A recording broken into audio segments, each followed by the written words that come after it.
नमस्कार, मैं हूं नवीन चौधरी और आप देख रहे हैं नवीन परिदृश्य न्यूज़।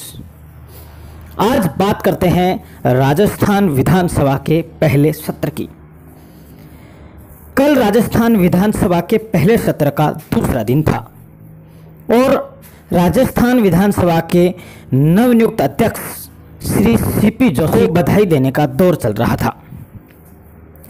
इसी बीच खींवसर विधायक और राष्ट्रीय लोकतांत्रिक पार्टी के राष्ट्रीय अध्यक्ष हनुमान बेनीवाल का नंबर आता है।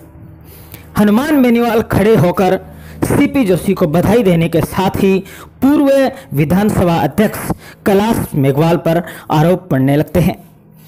उन्होंने कहा कि पूर्व विधानसभा अध्यक्ष ने बंगले आवंटन में अहंकारी भावना को दिखाया और गलत तरीके से बंगले आवंटित किए। उन्होंने यही नहीं कहा, साथ ही राज्यपाल के आदेश की अवहेलना का भी आरोप पूर्व विधानसभा अध्यक्ष पर जड़ दिया। जैसे ही वो आरोप लगा रहे थे, राजस्थान सरकार के पूर्व मंत्री श्री राजेंद्र राठौड़ अपने सीट से खड़े हो जाते हैं और अध्यक्ष से गुहार लगाते हैं कि माननीय अध्यक्ष महोदय, ये सदन की परंपराओं के विरुद्ध है। कुछ इसी प्रकार विधानसभा अध्यक्ष ने माननीय अध्यक्षों को समझाने का प्रयास किया। कुछ समय बाद एक और सदस्य का नंबर आता है। उस विधायक ने भी खड़े होकर के जब इसी बात के ऊपर प्रश्न उठाना शुरू किया तो राजेंद्र राठौड़ दोबारा अपनी सीट से खड़े हो गए और दोबारा से टोकना शुरू करने लगे। जब 2-3 बार ऐसा हुआ तो वर्तमान सरकार में परिवहन मंत्री प्रताप सिंह खाचरियावास अपनी सीट से खड़े होते हैं और राजेंद्र राठौड़ के लिए कहने लगते हैं कि बार बार रोका टोकी ठीक नहीं। प्रत्येक सदस्य को अपनी आवाज रखने का, अपनी बात रखने का, माननीय अध्यक्ष के सामने बात करने का, सदन में अपनी बात करने का उसका एक अधिकार है और वह अपने अध्यक्ष के सामने अपनी बात रखना चाहता है। इस बात पर पूरे सदन में सन्नाटा छा गया। उसके कुछ समय बाद माकपा का एक विधायक खड़ा होकर के कहता है कि माननीय अध्यक्ष महोदय, जब मैं सदन में आया तो मेरे से एक कागज पर हस्ताक्षर करवाए गए। वो कागज और किसी चीज का नहीं था, बंगला आवंटन का था। लेकिन बंगला आवंटन करने के बाद जब बाद में मैं सिचुएशन देखने गया तो वो बंगला मुझे मिला ही नहीं। वो बंगला कागजों में ही गायब हो गया। मेरे नाम से वो बंगला आवंटित ही नहीं किया गया। तो मैं विधानसभा अध्यक्ष जी आपको कहना चाहता हूं कि क्या इसी तरीके से आप भी बंगला आवंटित करेंगे? और इस बात पे पूरा सदन ठाका मारकर हंसने लगा। देखिए नवीन परिदृश्य न्यूज की स्पेशल रिपोर्ट। और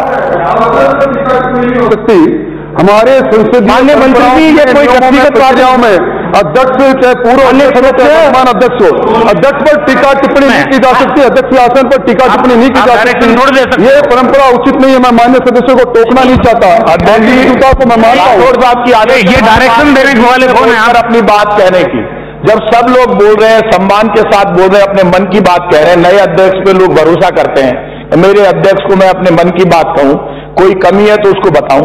हर सदस्य को अपना अधिकार है कि यदि पुरानी परंपराओं में कोई कमी रह गई, पुरानी बात में कोई कमी रह गई, पुरानी परंपराओं में, पुरानी सरकारों में कोई कमी रह गई और नए अध्यक्ष ने कार्यभार लिया है, तो राजस्थान में विधानसभा की जो परंपराएं रही है वो परंपराएं 1-2 बार टूट गई है। तो नए अध्यक्ष से लोग उम्मीद करते हैं कि नया अध्यक्ष जब विद्वान और प्रोफेसर हो और जब लोगों के संदेश की बात आए तो संदेश अब ये जाना चाहिए कि लोकतंत्र में सब अपनी बात कहे, हर बात पर खड़े होकर हर व्यक्ति अपनी बात को मनवाना चाहे, दूसरों के शब्द मुंह से निकालना चाहे। ये परंपराएं तो हमारे यहाँ की है ही नहीं। हम तो सब एक दूसरे का सम्मान करते हैं। यहाँ पे ये उस पार्टी के प्रतिनिधि हैं जिसके आदरणीय भैरव सिंह जी खुद नेता रहे और जिनका नाम आज भी पक्ष और विपक्ष लेता है। तो मैं तो इतना ही कहूंगा कि यदि कोई परंपराएं पहले गलत हो गई है और गलत निर्णय हो गए तो अध्यक्ष जी मॉरल ड्यूटी बनती है सदन की कि जिसने गलती की वो गलती को स्वीकार करे, और कहीं पर गलती हो जाती है तो जो अपनी गलती को स्वीकार करता है और माफी मांगता है। कभी ऐसा नहीं हुआ, मैंने खुद ने अखबारों में पढ़ा कि राज्यपाल के निर्णय पर कोई साइन नहीं करे, इससे बड़ा पाप कुछ नहीं हो सकता दुनिया में, और उसके बाद विधानसभा हाउस की जाए। चालू करो, पाप मत करो, चालू करो। ये मैं कह रहा हूं, मैंने आधार पर मेरे नेता जाइए, तुमने सुना कहां ले जा रही है। शासन में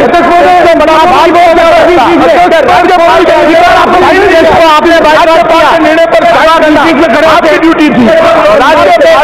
राज्यपाल आपके मुख्यमंत्री अध्यक्ष को बाईपास करते राज्यपाल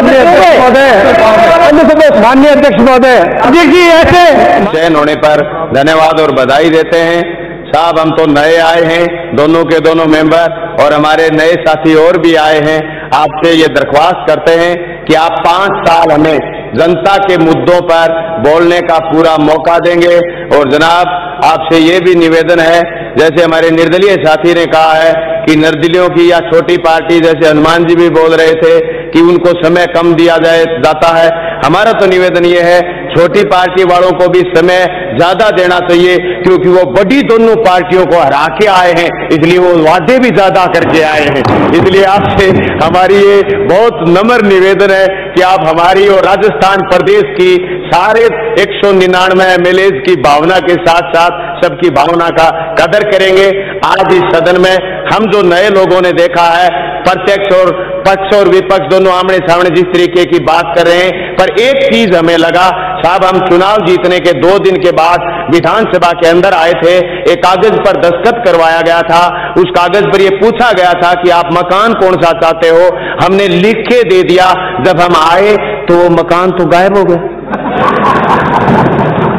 साहब ऐसी व्यवस्थाएं विधानसभा में, जनाब ये तो राशन के डीलर करते हैं ऐसा काम। माफी दीजिएगा जनाब, अब मैं नया हूं, अगर हमने कोई गलत शब्द इस्तेमाल कर लिया हो मैं क्षमा चाहूंगा सदन से, पर बड़ा दुख हुआ जनाब। D4 लिखे दिया था, मेरी मार्क्सवादी कम्युनिस्ट पार्टी काफी सालों से उसमें रही थी। पिछली बार दुर्भाग्य से हमारा एक भी साथी नहीं आया, हमने लिखे दिया, आए तो पता नहीं अध्यक्ष जी ने किसको दे दिया। क्या सर आप भी अगली बार ऐसा करेंगे? क्षमा चाहूंगा सर। अध्यक्ष महोदय।